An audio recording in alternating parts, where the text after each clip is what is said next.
प्रिय विद्यार्थियों, good afternoon. जैसा कि अपने बायोलॉजी में सेल बायोलॉजी चल रहा है और इससे पहले अपन सेल बायोलॉजी में बहुत कुछ पढ़ चुके हैं और अभी आज का जो लेक्चर है इसमें जो आज अपन जो पढ़ने जा रहे हैं वो है जो उसमें एकल कलात्मक जो एक कोशिकांग या संरचनाएं बची हुई थी, है ना। एकल कलात्मक जो अन्य संरचनाएं बची हुई थी उनमें से जो एक बचा हुआ है वो पढ़ेंगे, है ना। तो पढ़ने के साथ साथ ही मैं आपको बताऊं कि आप पढ़ाई के लेकर थोड़े गंभीर रहे, क्योंकि सारी की सारी जो परिस्थितियां हैं वो वापस नॉर्मल होने वाली है और वैसा का वैसा ही आपके लिए जो संघर्ष है वो स्टार्ट होने वाला है। तो इसलिए आप अपनी जो पढ़ाई है उसको सतत रूप से, अपनी तैयारी को सतत रूप से करते रहें ताकि आपको उसका फ़ायदा मिले, क्योंकि अब थोड़े दिनों बाद सभी की सभी परीक्षाएं जो तिथियां घोषित हो चुकी है और समय के अनुसार सारी की सारी परीक्षाएं होगी। तो मैं सभी विद्यार्थियों से वापस ये कहना चाहूँगा कि आप अपनी जैसी जिस प्रिपरेशन में लगे हो उस प्रिपरेशन को समय ना बर्बाद करते हुए अच्छे से करें, अच्छे से नोट्स बनाए, क्योंकि आपको इतना उचित जो समय मिल रहा है, इतना बहुमूल्य जो समय मिल रहा है अभी, है ना। जो ये विपदा है अपने सभी के लिए परेशानी का कारण है, लेकिन जो आपको तो घर बैठ के जो समय मिल रहा है इसका आप सबसे अच्छा सदुपयोग करें। और इसका जो समय का सदुपयोग में जो लाइव क्लासेज हैं हमारी और जो वीडियो के थ्रू ही अपन जो अपन एक डिस्कस कर सकते हैं, अपने जो संपर्क है वो हो सकता है, यही एक माध्यम है और इसी माध्यम में अपन इसमें आपके प्रिपरेशन में लगे हुए हैं। तो एक बार मैं पुनः आपको और याद दिलाना चाहूँगा कि जिन बच्चों ने अभी जो रामेश्वरम लाइव क्लासेज का जो ऐप डाउनलोड नहीं किया वो डाउनलोड कर ले और अपने जो कोई भी जो अपने साथ के जो है कलिंग है, आपके जो मित्र है उनको भी बताएं, ताकि उसमें आप वीडियो देखें और आपको पसंद आए तो फिर हमसे जुड़े रहे और ज़्यादा से ज़्यादा उसका आप फ़ायदा उठाए, है ना, ताकि आपको सफलता सुनिश्चित रूप से मिले। तो प्रिय विद्यार्थियों, आज की जो कक्षा की बात करते हैं तो अपने जो बायोलॉजी के अंदर जो चल रहा है वो जो अपना टॉपिक है वो है सेल बायोलॉजी।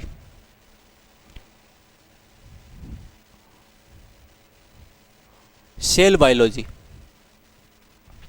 है ना, कोशिका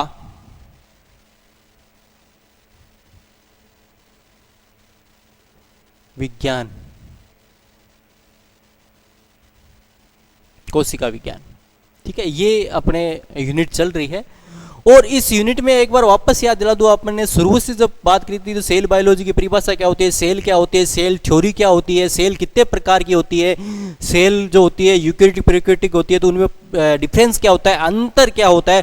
उसके बाद अपने जंतु और पादप कोशिका में अंतर पढ़ा, है ना, और उसके बाद अपन ने जो इसके अंदर जो कोशिकांग पाए जाते हैं उनके बारे में जो अध्ययन कर रहे हैं। तो आज की जो कक्षा का जो विषय है, अपना जो आज का जो टॉपिक है वो टॉपिक है जो अपने जो इसके अंदर अन्य जो कोशिकीय संरचनाएं जो चल रही थी, जो झिल्लीबद्ध जो अन्य कोशिकीय संरचनाएं चल रही थी उसके अंदर जो अपना जो आज में बचा हुआ है वो है कशाभिका एवं पक्षमाभिकाएं। कशाभिकाएं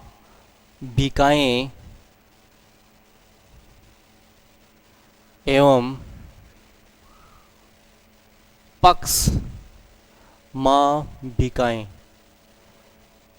ये क्या होती है इनके बारे में आज अपन पढ़ेंगे। क्वेश्चन बन जाता है, क्या क्वेश्चन बनता है उसी के बारे में भी अपन डिस्कस करेंगे, कहाँ से क्वेश्चन बनता है, कैसे क्वेश्चन बनता है। तो फ्लैजिला एंड सीलिया,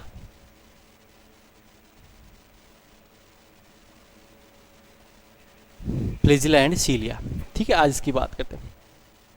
तो कशाभिका और पक्षमाभिकाएं होती क्या है इसके बारे में पहले एक मैं लाइन लिखता हूं, फिर अपन बात करते हैं कि कशाभिका और पक्षमाभिकाएं क्या होती है, ठीक है। कशाभिकाएं क्या होती है, पक्षमाभिकाएं क्या होती है। जैसे एक लाइन लिख रहा हूं मैं, ध्यान देना आप, पादपों में शैवाल, कवक, फर्न, कुछ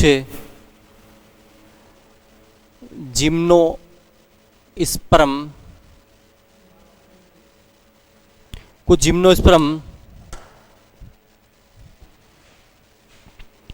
के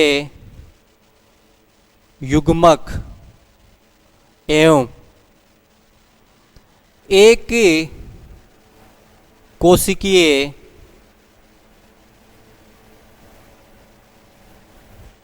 जीवों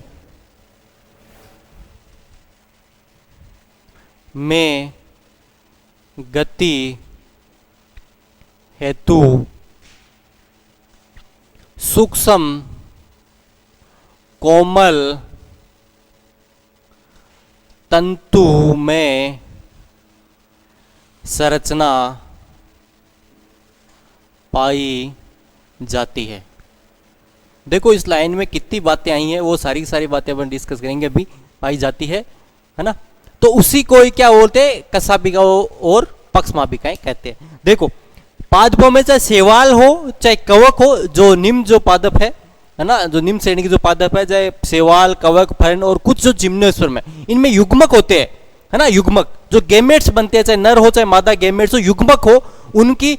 और कुछ जो एककोशिकीय जीव है, एककोशिकीय जीवों में गति के लिए, मोटिलिटी के लिए, गति के लिए, मूवमेंट के लिए क्या पाई जाती है, कुछ तंतु में संरचना, तंतु से पाई जाते हैं, तंतु में संरचना पाई जाती है, उन्हीं को क्या बोलते हैं, कशाभिका और पक्षमाभिकाएं बोलते हैं। कशाभिका और पक्षमाभिका मैंने एक साथ ही वर्ड क्यों यूज किया है, क्योंकि इनकी जो आंतरिक जो संरचना होती है, इनमें कोई विशेष अंतर नहीं होता है, इनकी संरचना लगभग एक जैसी ही होती है, बाह्य संरचना और जो गति जो करने का तरीका है वो अलग अलग होता है। तो ये बात इसमें देखो निकल कर, पादपों में शैवाल, कवक, फर्न, कुछ जिम्नोस्पर्म के जो युग्मक होते हैं, है ना, और एक कोश के जीव में गति हेतु मतलब क्या, मूवमेंट के लिए क्या पाए जाते हैं, कुछ तंतु में संरचना, सूक्ष्म तंतु में जो संरचना होती है वो पाई जाती है। ठीक है, जो सूक्ष्म तंतु में संरचना होती है वो पाई जाती है, और इन्हीं सूक्ष्म तंतु में संरचना को क्या बोलते हैं, कशाभिका या पक्षमाभिकाएं बोलते हैं। और दोनों को साथ ही क्यों बोल, क्योंकि ज्यादा दोनों में ज्यादा अंतर नहीं होता है, कोई विशेष प्रकार का अंतर नहीं होता है। अब एक लाइन और लिख रहा हूं, देखो बहुत याद रखना आप, है ना, कि कशाभिका तथा पक्षमाभिका फ्लैजिला एंड सीलिया की बात करें कि आंतरिक संरचना में विशेष अंतर नहीं होता है। ठीक है, बहुत इंपॉर्टेंट बात है।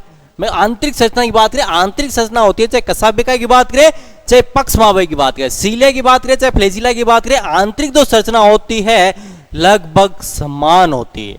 अब अंतर क्या है, अंतर बाह्य संरचना तथा गति में होता है। मतलब जो गति करने का तरीका है दोनों, चाहे अपन बात करें सीलिया की और फ्लैजिला की, कशाभिका पक्षमाभिका की, दोनों में अंतर है, वो किस में है, गति के अंदर अंतर है। ठीक है, दोनों के अंदर बाह्य संरचना हो सकती है, वो थोड़ी लंबाई में चौड़ाई में वो अलग हो सकती है, और गति की बात करें तो गति में अंतर होता है। तो ये कुछ मुख्य बातें हैं कशाभिका और सीलिया की। अब अपन बात करते हैं, इसमें एक अंतर पढ़ते हैं कि कशाभिका और सीलिया में अंतर क्या है, उससे दोनों के बीच में लगभग सारी बातें स्पष्ट हो जाएगी। उसके बाद अपन संरचना की बात करेंगे इसके। तो अब अपन कशाभिका और पक्षमाभिकाएं जो होती है उनकी जो अंतर की बात करें वो करते हैं।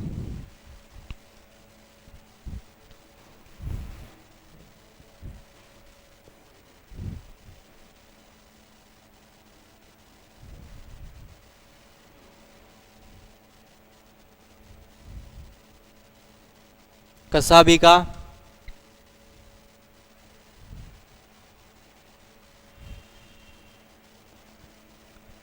फ्लैजिला पक्षमाभिका बोले तो सीलिया। सीलिया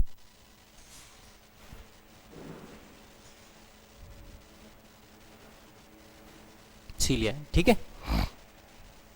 तो पहला अंतर बात करें, देखो अंतर क्या है, अंतर से कई बार क्वेश्चन बन जाता है, याद रखना, डिफरेंस से कई बार क्वेश्चन बन जाता है, ठीक है। तो डिफरेंस से जो क्वेश्चन बनता है वो क्या है, किस प्रकार का है, वो कैसे बन रहा है, वो भी बात करेंगे। डिफरेंस क्या होता है दोनों में, इनको लेकर दोनों में, क्योंकि लगभग संरचना समान होती है, तो इसमें जो अंतर है उसमें से कई बार क्वेश्चन बनता है, भाई इसमें डिफरेंसेस क्या है, ठीक है। तो पहले अंतर की बात करें, देखना पहले अंतर की बात करें,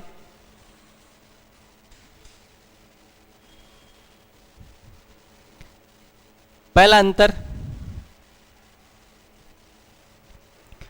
क्या होता है कि ये कसाबिका की बात करें, कसाबिका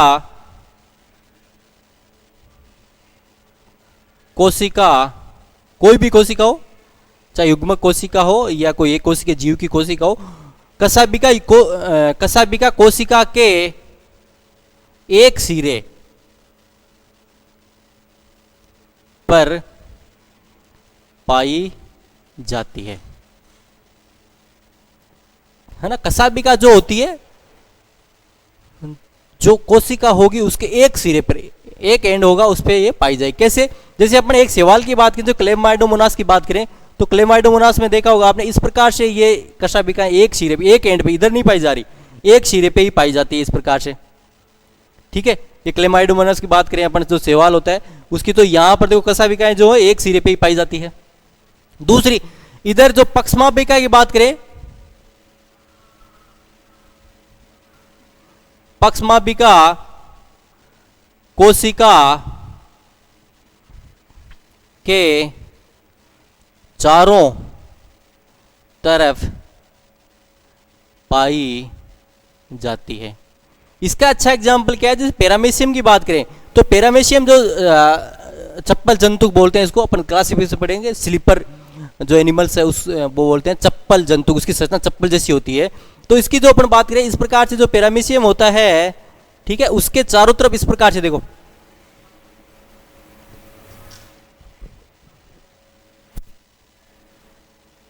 ये सीलिया, मतलब कोशिका के चारों तरफ पाई जाती है ना, कोशिका के चारों तरफ पाई जाती है। देखो पक्षमाबिका जो सीलिया होती है कोशिका के चारों तरफ पाई जाती है, ये एक सिरे पे पाई जाती है। कसाबिका की बात करें तो एक सिरे पे है, और पक्षमाबिकाएं हैं जो देखो, जैसे पैरामीशियम इसका एग्जांपल मैंने बताया यहां पर, तो देखो चारों तरफ पाई जाती है, जो चारों तरफ सीलिया पाई जाती है ना, पक्षमाबिकाएं कोशिका के चारों तरफ पाई जाती है, ये एक मुख्य अंतर है इसमें, ठीक है। अगले अंतर की बात करते हैं, अगले अंतर की बात करें तो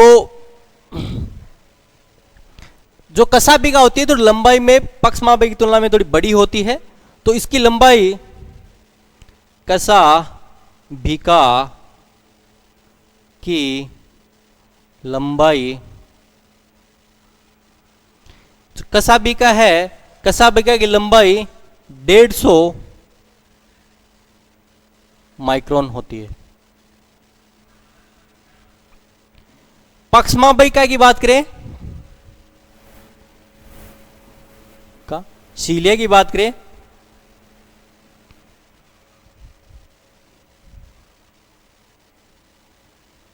लंबाई जो होती है 5 से 10 माइक्रोन होती है। देखो लंबाई में अंतर। दूसरा, तीसरा अपन बात करें, तीसरे अंतर की बात करें तो जो कसाबिका होती है उनकी संख्या कम होती है। कसाबिकाएं जो होती है, फ्लैजिला होती है ना, उनकी जो संख्या होती है वो कम होती है। एज कंपेरेटिवली बात करें तो अपन पक्षमाबिका से तुलना करें तो कसाबिका की संख्या कम होती है। तो इनकी संख्या कसाबिका की संख्या 1, 2, 4 होती है, मतलब या तो 1 होगी या 2 होगी या 4 होगी, जो 4 होती है। इनकी संख्या की बात करें पक्षमाबिका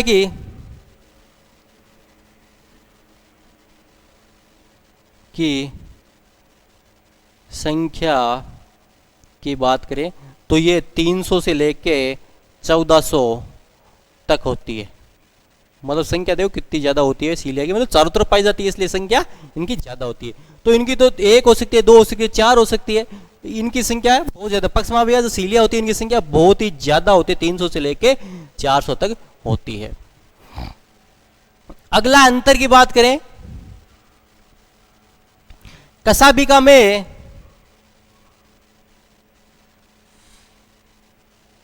कसाभिका में लहर गति होती है। ठीक है, कसाभिका में लहर मतलब लहर के समान इस प्रकार से, कसाभिका में इस प्रकार से लहर गति इस प्रकार से होती है। ठीक है, और पक्षमाभिका में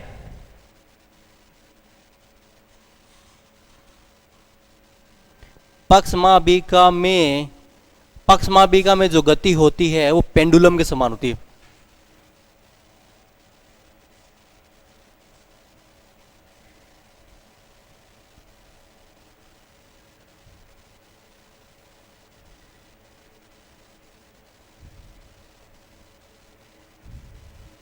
पेंडुलम जैसे पेंडुलम मूवमेंट होती है ना, पेंडुलम की जैसे इस प्रकार से ऐसे, तो पक्षमाभिका इस प्रकार से मूवमेंट होती है।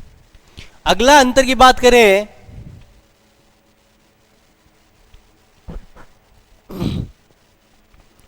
कसाभिका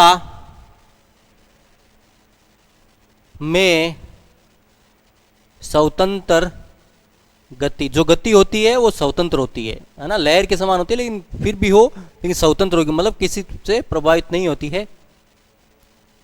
कोई जरूरी नहीं है जैसे दो फ्लैजिला है तो एक इधर मूवमेंट कर सकता है एक इधर मूवमेंट कर सकता है, दो कसाभिका है तो स्वतंत्र होती है, मतलब दो फ्लैजिला है जैसे तो एक इधर मूवमेंट कर सकता है एक इधर मूवमेंट कर सकता है एक इधर मूवमेंट कर सकता है, इस प्रकार से ना, तो ये स्वतंत्र होती है। लेकिन पक्षमाभिका में एक समान गति होती है, एक समान गति का मतलब होता है सारे के सारे एक तरफ ही जाएंगे। यदि मूवमेंट होती है इनमें तो क्या होगी, एक तरफ मूवमेंट होगी, ये ऐसे एक तरफ, सारे के सारे जो सीलिया होंगे तो एक तरफ एक समान जो गति होती है। सब में क्या होती है, पक्षमाभिका में एक समान गति होती है।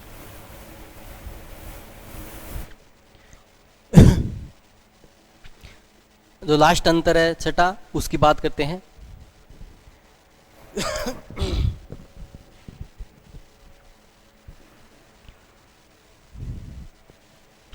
जो कसाभिका होती है वो खुरदरी होती है, नेचुरल वाइज बात करें, स्वभाव की बात करें तो जो कसाभिका होती है, कसाभिका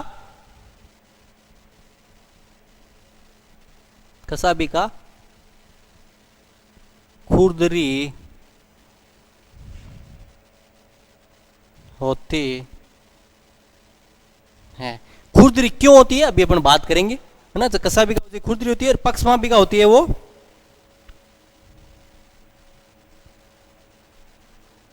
का चिकनी होती है, चिकनी होती है।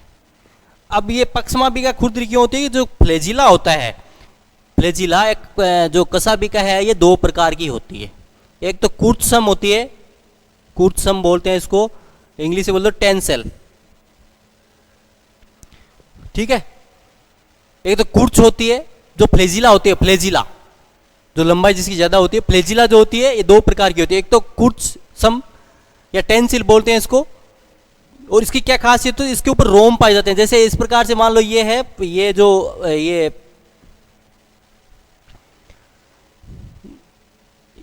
यहां बना देता हूं, ठीक है। जैसे ये फ्लैजिला है तो इसके ऊपर क्या पर रोम पाए जाते हैं, इस प्रकार से रोम पाए, तो इसका देखो खुरदरा हो गया इस प्रकार थोड़ा, है ना। तो ये रोम पाए जाते हैं। जो कूर्त्सम होती है इस पे क्या होते हैं, रोम पाए जाते हैं, रोम पाए जाते हैं इस पे, ठीक है। दूसरी जो होती है वो होती है चाबुकनुमा। जो दूसरा जो फ्लैजिला होता है वो होता है चाबुकनुमा, इसको वी प्लेस बोलते हैं। ये कैसी होती है, बिल्कुल चिकनी होती है, इस प्रकार से, इसके ऊपर रोम नहीं पाए जाते, तो इसको ये चाबुकनुमा बोलते हैं। मतलब इसके ऊपर रोम पाए जाते हैं, ये कुर्स है, टेंसिल है, और ये जो है ये वी प्लेस है, ये क्या होती है, इस प्रकार से स्मूथ होती है, चिकनी होती है। इस प्रकार से चाबुकनुमा और कुर्चम दो प्रकार की जो कसाबिका होती है वो होती है। आपको पूछ ले भाई कसाबिका कितने प्रकार की होती है, कसाबिका से कितने प्रकार की होती है, दो प्रकार की होती है। अब तो ये मुख्य कसाबिका और पक्षमाबिका में अंतर है।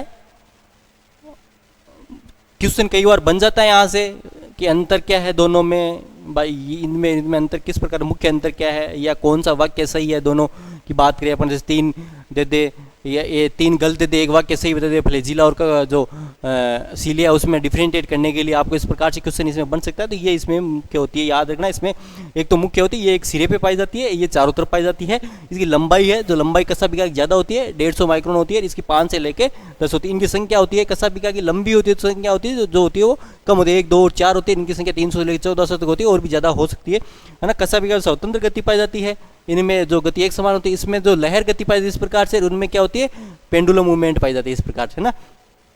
और ये खुरदरी होती है स्वभाव में, और ये क्या होती है, जो पक्षमापिका जो होती है वो स्वभाव में चिकनी होती है। तो ये था इनमें अंतर।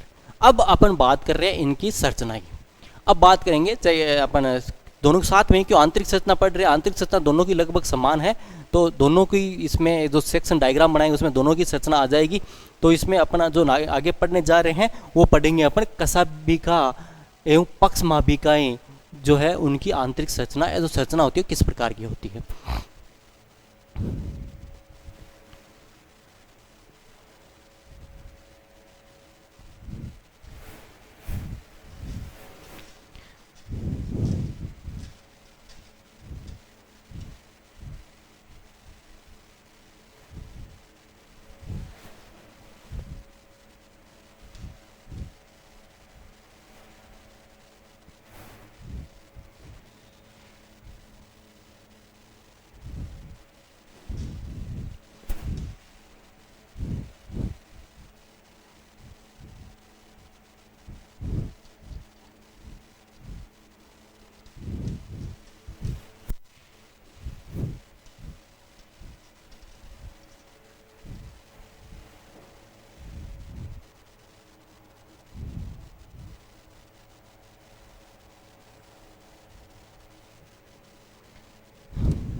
कसाबिका एवं पक्षमापिका की संरचना। अब बात कर रहे हैं अपन किसकी, संरचना की। ठीक है, अब बात करते हैं संरचना की, बात करते हैं संरचना किस प्रकार की होती है। कई बार क्वेश्चन आ जाता है, इस पे कुछ क्वेश्चन बनते हैं, वो कहाँ से बनते हैं वो बात करेंगे। स्ट्रक्चर की बात करते हैं।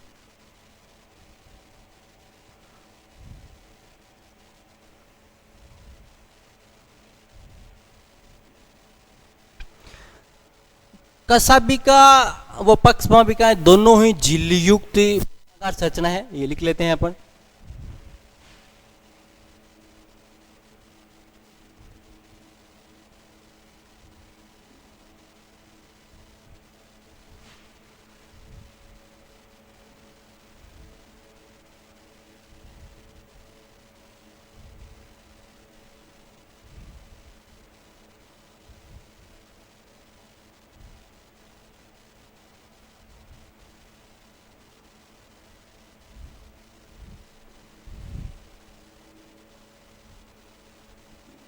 बेलनाकार संरचना है पहली बात। तो दोनों ही क्या होती है, कसाबिका पक्षमापिका की बात करें, दोनों ही क्या होती है, झिल्ली मतलब बाहर आवरण पाया जाएगा, है ना। आंतरिक जो संरचना है, क्यों अन्य कोशिकीय जो संरचना है जिनके बाहर जो झिल्ली पाई जाती है ना।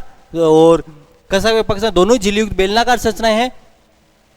दोनों की एक लाइन जो मैंने पहले बताई, दोनों की आंतरिक संरचना, दोनों की आंतरिक जो संरचना है वो लगभग समान होती है, आंतरिक संरचना समान होती है। अंतर क्या होता है, बाह्य संरचना और गति में होता है, समान होती है। आंतरिक जो संरचना होती है वो समान होती है, दोनों की आंतरिक संरचना समान होती है। अब इसकी संरचना की बात करें तो इसमें मुख्य रूप से 3 घटक होते हैं, है ना। इसकी संरचना की बात करें तो इसमें 3 भाग होते हैं, है ना। इसके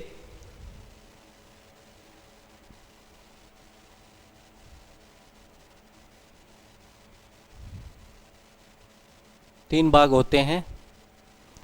पहला है साफ्ट, जिसको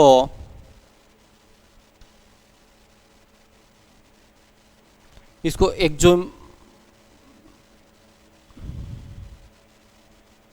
नेम भी बोलते हैं, एक्जोनिम इसको बोलते हैं, साफ्ट को एक्जोनिम भी बोलते हैं, तो एनसीईआरटी में नाम दिया हुआ है। और दूसरा जो होता है वो होती है आधार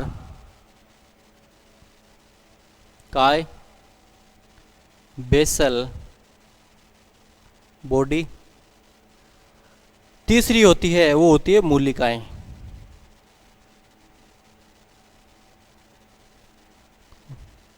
रूटलेट। तो अपन संरचना की बात करें, इसकी संरचना की कशाभिका पक्षमापा की संरचना की बात करें तो इसके मुख्य रूप से 3 भाग होते हैं।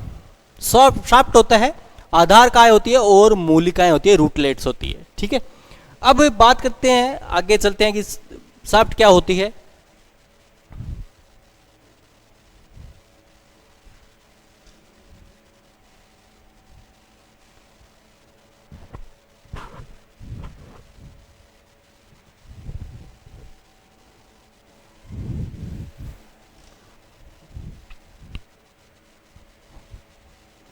संरचना की बात करें तो संरचना के अंदर अपन बात करें तो इसके अंदर क्या होता है, ध्यान देना कि अपने सूक्ष्म नलिकाएं पढ़ी थी, माइक्रोट्यूब्यूल पढ़ी थी, आपको याद हो तो सूक्ष्म नलिकाएं। और सूक्ष्म नलिकाएं क्या होती है आपको पता ही है, 13 उपिकाओं से मिलकर बनी होती है। और उपिकाएं 2 प्रकार की, अल्फा ट्यूब्यूल, बीटा ट्यूब्यूल, जो वर्ताकार अवस्था में है ना, अल्टरनेटिव फॉर्म में पाई जाती है। तो जो नलिकाएं होती है, तो इसकी जो संरचना की बात करें शाफ्ट की, जो शाफ्ट की संरचना की बात करें तो शाफ्ट की जो संरचना होती है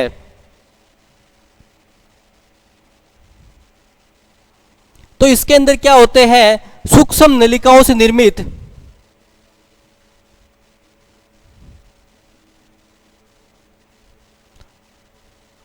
सूक्ष्म नलिका बोले तो माइक्रो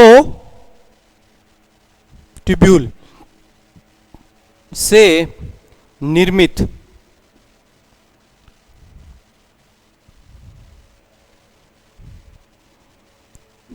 9 या 9 द्विक परिधि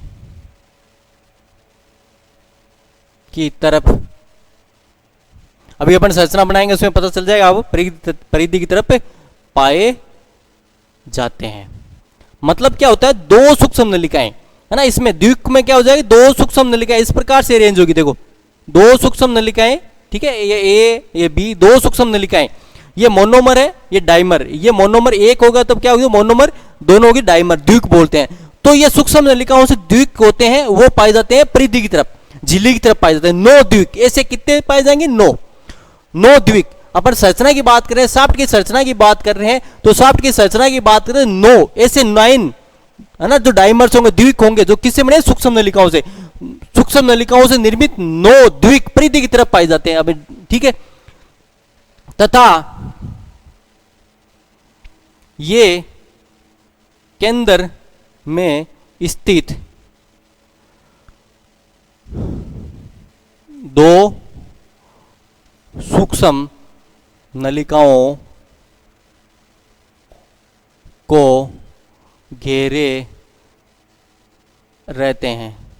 देखो है ना, जो 2 सूक्ष्म नलिका, अब देखो पहले डायग्राम बनाते हैं अपन इसका, फिर इसके 1 बाय 1 बात करेंगे। तो ये झिल्ली होगी सबसे बाहर वाली,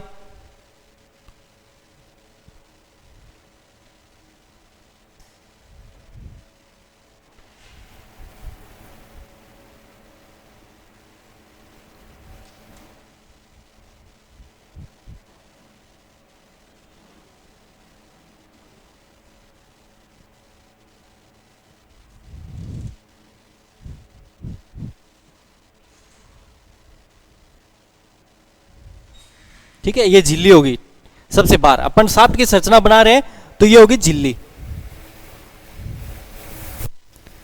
ठीक है, इसके अंदर मैंने क्या बताया, परिधि की तरफ, शाफ्ट की संरचना की बात करें, परिधि की तरफ 9 द्विक डाइमर किससे बने, सूक्ष्म नलिकाओं से बने हुए पाए जाते हैं। तो 9 बनाते हैं पहले, 1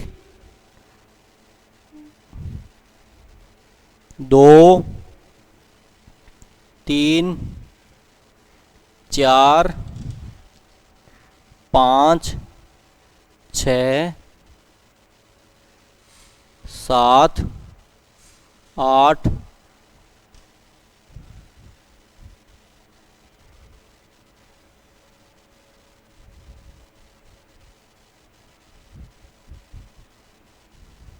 9। ठीक है, इस प्रकार 1 2 3 4 5 6 7 8 9। ठीक है, इस प्रकार से 9 द्विक हो गए जो सूक्ष्म नलिकाओं से बने हुए हैं। ठीक है, इनकी 2 उपिकाएं होती है ए बी जो एल्फा ट्यूबुलिन बीटा ट्यूबुलिन से बनी हुई है।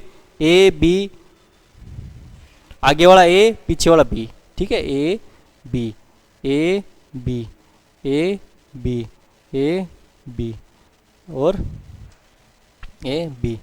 9 द्विक हो गए। पहली बात तो ये 9 के 9 द्विक जो होते हैं, ये जो 9 द्विक होते हैं ये परिधि की तरफ व्यवस्थित है। देखो परिधि की तरफ व्यवस्थित है। और ये जो 9 के 9 जो द्विक होते हैं ये आपस में एक उपनलिका से जुड़े रहते हैं। देखो आपस में एक उपनलिका से जुड़े रहते हैं। इस प्रकार 9 के 9 द्विक जो है आपस में एक उपनलिका से जुड़े हुए रहते हैं, जिसको अंतरा द्विक सेतु भी बोलते हैं। इसको क्या बोलेंगे? ये द्विक हो गए जो सूक्ष्म नलिका से बने हुए हैं, इसको बोलते हैं अंतरा द्विक सेतु। मतलब दो के बीच में जो द्विक है उनके बीच में सेतु जो बंद पाया जाता है उसको अंतराद्विक सेतु बोलते हैं। तो उससे या उपनलिका से जुड़े रहते हैं। बीच के अंदर क्या पाई जाती है? मैंने क्या लिखा? बीच में तक केंद्र में स्थित 2 सूक्ष्म नलिकाएं। ये 2 सूक्ष्म नलिकाएं होती है जो आपस में एक उपनलिका से जुड़ रहती है। ठीक है, और इनको घेरे हुए रहते हैं। 2 सूक्ष्म नलिकाओं को घेरे रहते हैं। देखो चारों तरफ से घेरे हुए हैं। ठीक है, और साथ साथ में क्या होती है? जो केंद्र में जो सूक्ष्म नलिकाएं होती है, जो केंद्र में 2 सूक्ष्म नलिकाएं होती है जो आपस में एक बंध के द्वारा जुड़ी रहती है, उपनलिका द्वारा जुड़ी रहती है, और केंद्रीय आच्छद और घेरे रहता है। इनको क्या घेरे रहता है? केंद्रीय आच्छद। इस प्रकार से इनके चारों तरफ क्या पाया जाता है? केंद्रीय आच्छद।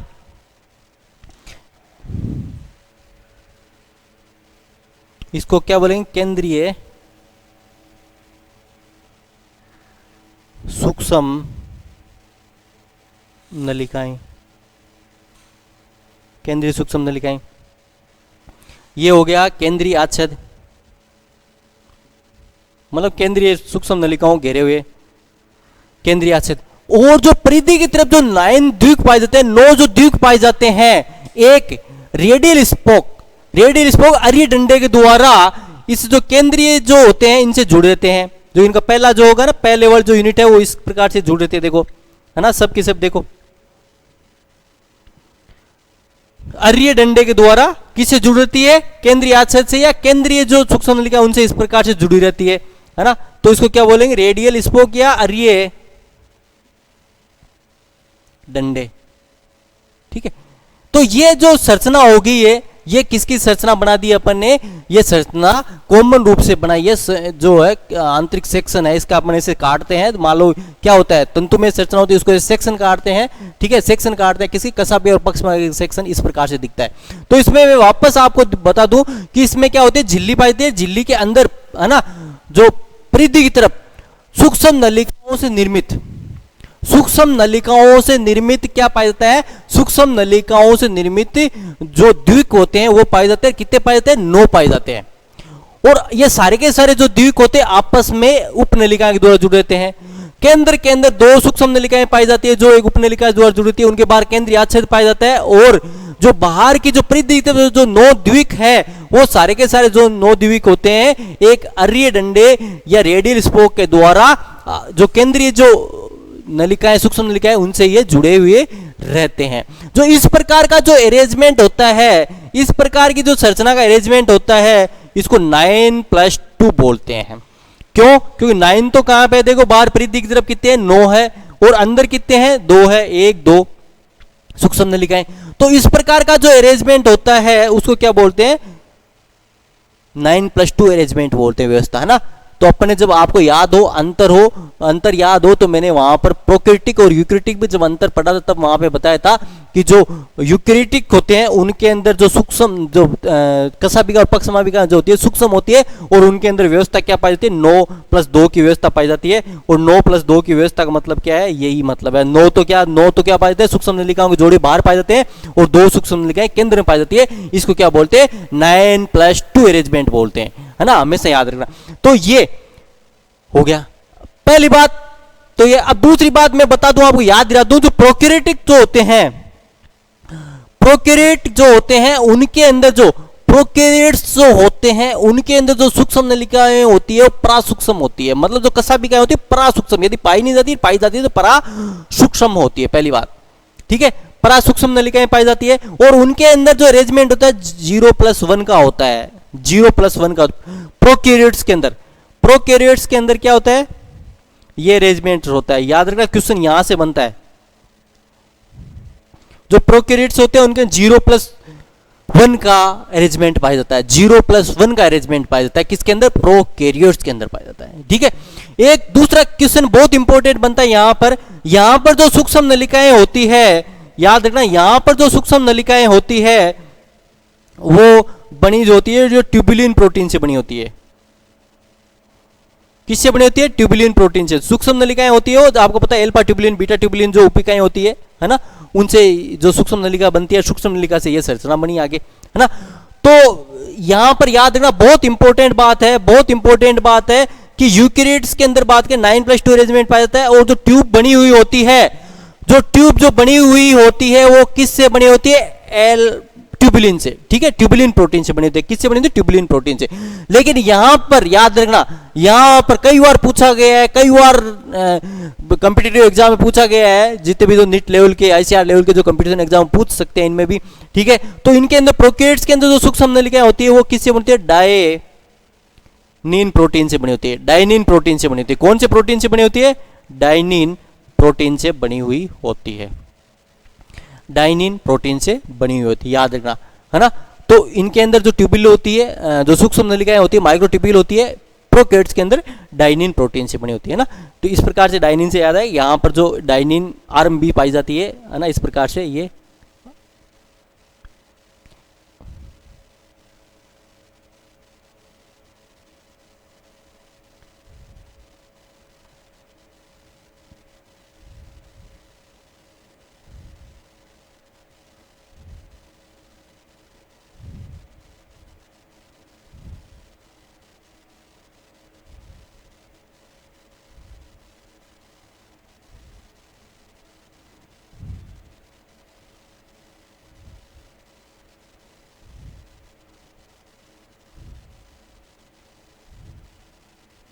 इस प्रकार से।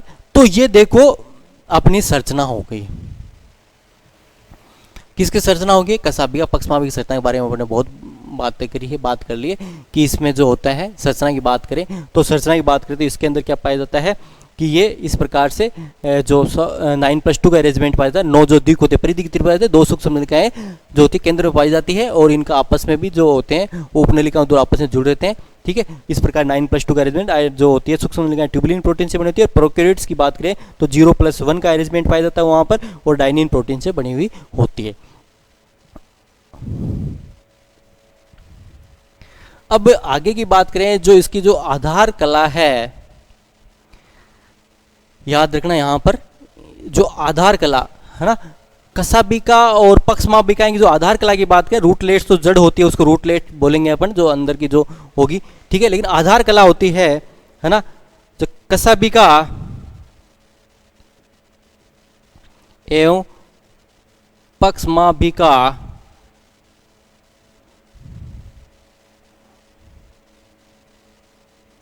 की आधार कला झिल्ली के नीचे आधार काय नीचे स्थित आधार कणिका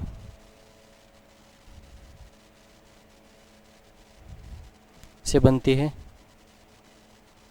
और आधार कणिका में जो आधार कला है वो मान लो आधार काय मान लो। ठीक है, आधार काय में 9+0 व्यवस्था होती है। 9+0 व्यवस्था होती है। 9+0 व्यवस्था होती है। यहां पर याद रखना 9 जो होते हैं त्रिक होते हैं, त्रिक होते हैं मतलब 3-3 के जोड़े होंगे परिधि की तरफ। याद रखना आधार कला की बात करें, तो आधार काय की बात करें, जो आधार काय है मेम्ब्रेन के नीचे स्थित होती है, झिल्ली के नीचे स्थित होती है। ठीक है, आधार काय झिल्ली के नीचे स्थित होती है। आधार काय का जो बनी हुई होती है वो 9 जोड़े होते हैं सूक्ष्म नलिकाओं त्रिक के, सूक्ष्म नलिकाओं के बने हुए त्रिक, त्रिक का मतलब 3-3 इकाइयां, ए बी सी 3-3 इकाइयां के 9 जोड़े होते हैं और बीच में कुछ नहीं पाया था, 9+0 अरेंजमेंट बोलते हैं इसको। तो इस प्रकार जो आधार काय होती है वो इससे 9+0 अरेंजमेंट व्यवस्था होती है। और जो अपन आगे पढ़ेंगे जो तारकस्वयं होता है उसमें इस प्रकार की पाई जाएगी, तो वहां पर भी इसका नाम आगे याद रखना। तो मैं कसाबिका की जो आधार काय की बात करूं, आधार काय होती है झिल्ली के नीचे स्थित होती है और झिल्ली के नीचे स्थित जो जो सूक्ष्म नलिकाओं के त्रिक पाए जाते हैं, जो सूक्ष्म नलिकाओं के त्रिक के 9 जोड़े पाए जाते हैं। और 9 जोड़े बोले तो 9+0 अरेंजमेंट पाया जाता है। किस प्रकार का 9+0 मतलब क्या होता है, ये त्रिक होते हैं कि वो तो कितने होंगे परिधि के 9 और केंद्र में कुछ नहीं होता इसलिए 0। तो इस प्रकार की जो व्यवस्था होती है इससे क्या होती है, इनके आधार काय का निर्माण होता है।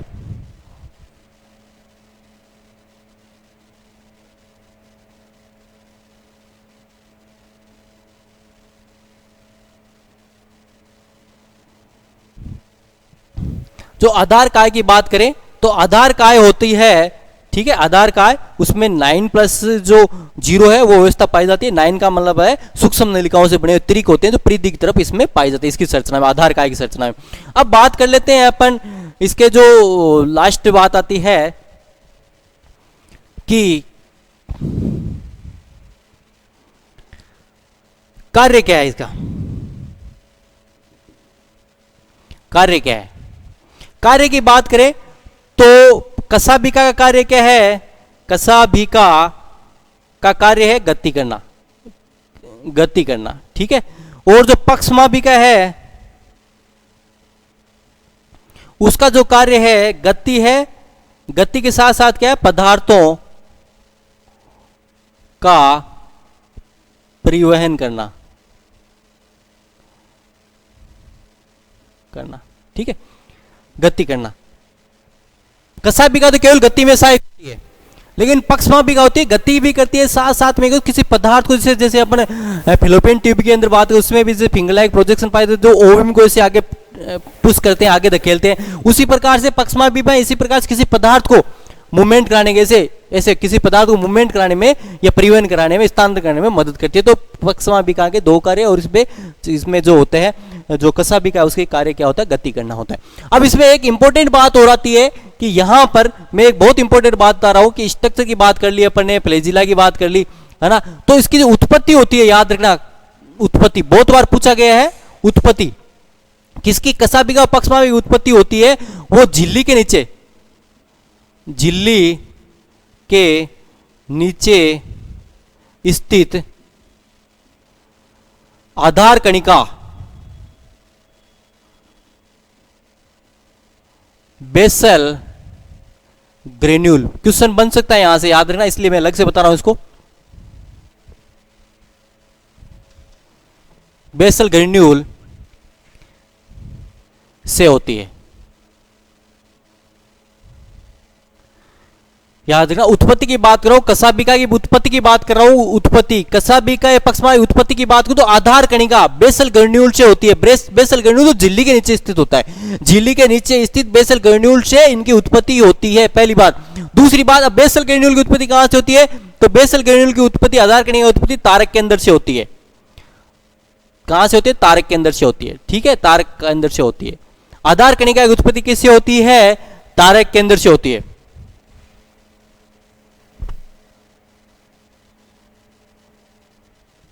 यह बहुत इंपॉर्टेंट बात है, तो याद रखना आप कि भाई आधार कणिका की से उत्पत्ति होती है। कसाबिका पक्षमाबिका आधार कणिका किससे उत्पत्ति, अपन जब तारक काय पढ़ेंगे तब उसमें आए, तारक के अंदर से किसकी होती है, बेसल ग्रेन्यूल या आधार कणिका की उत्पत्ति होती है। तो प्रिय विद्यार्थियों, ये आज अपना जो टॉपिक था, ये जो चैप्टर था, ये अपने झिल्लियुक्त जो संरचनाएं बची हुई थी उनमें जो अपन जो ये इसमें था, आज झिल्लियुक्त संरचनाओं में कसाबिका और पक्षमाबिका जो अन्य संरचनाएं थी उनमें से ये इसमें लास्ट था ये कसाबिका और पक्ष। इससे पहले अपने वैक्यूल पढ़ी थी, है ना, जो झिल्लियुक्त संरचनाएं होती है उसमें वैक्यूल पढ़ ली थी, और कसाबिका पक्षमाबिका पढ़ ली है ना, आज की कक्षा के अंदर। और अब जो आगे की अपन जो बात करेंगे, है ना, वो अगली जो क्लास होगी उसके अंदर जो अपन बात करेंगे, जो कोशिका झिल्ली रहित जो कोशिकांग है ना, उनकी बात अपने अगले चैप्टर में पढ़ेंगे। तो इससे पहले मैं आपसे यही कहना चाहूँगा कि आप अपनी तैयारी को सतत रूप से तैयारी करें, क्योंकि एनसीईआरटी से आप देख लेना, जो बच्चे तैयारी कर रहे हैं, जो एक्चुअल में जो तैयारी कर रहे हैं, एनसीईआरटी से बहुत ज़्यादा, एनसीईआरटी में बहुत कम दिया हुआ है, एनसीईआरटी से बहुत ज़्यादा अपन डिस्कस करें। इसमें आरबीसी को लेकर भी डिस्कस करें, सीबीएसई को लेकर भी डिस्कस करें, दोनों चीज़ें इसमें कंबाइंड है ना। बाकी जो एमसीक्यू बनते हैं आप ज़्यादा से ज़्यादा उसकी प्रैक्टिस करो, हम भी आपको इसको प्रदान करेंगे। Thanks for watching.